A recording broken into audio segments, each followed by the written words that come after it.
Newspaper में एक term D dollarisation बहुत चलता है।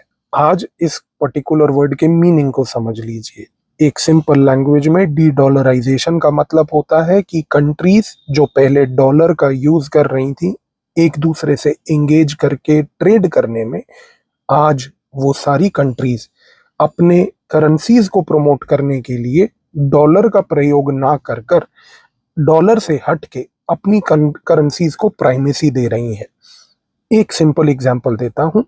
इंडिया आज की डेट में डी डॉलराइजेशन को करने के लिए अपने रुपी को प्रमोट करता है। जब वो अपने रुपी को प्रमोट करने के लिए दूसरी कंट्रीज के साथ रुपी में ट्रेड करता है, तो वहां पर dollar as a currency use नहीं होती बल्कि रुपी होती है।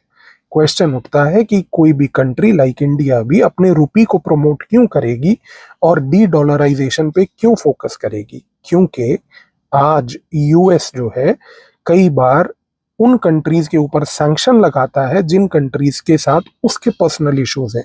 For example Russia. अगर आज यूएस का रशिया से कोई इशू है तो यूएस चाहेगा कि मेरे डॉलर्स का प्रयोग कोई तीसरी कंट्री रशिया से ट्रेड करने में ना लगाए। इस कॉन्टेक्स्ट में डी डॉलराइजेशन एक स्ट्रेटेजिक मोटिव अडॉप्ट करता है कंट्रीज अपनी डिग्निटी को डिफेंड करने के लिए, क्योंकि उनको दूसरे कंट्री लाइक रशिया के साथ ट्रेड करना है और वो डॉलर पे डिपेंड नहीं रहना चाहती। इस रीजन से वो रुपी के ट्रेड को बढ़ावा देती हैं।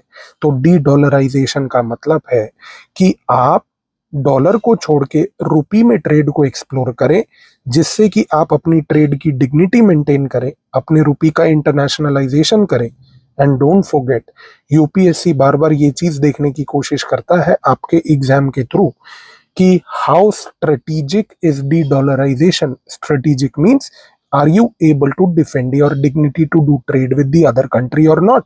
क्योंकि अगर यूएस चाहे तो वो आपको रशिया से ट्रेड करने नहीं देगा, but are you able to use rupee to defend your dignity? So remember, de-dollarization is all about promoting the rupee and maintaining your dignity. I hope ये टर्म दोबारा कभी न्यूज़पेपर में आए आपको समझने में अब दिक्कत नहीं होगी। Thank you.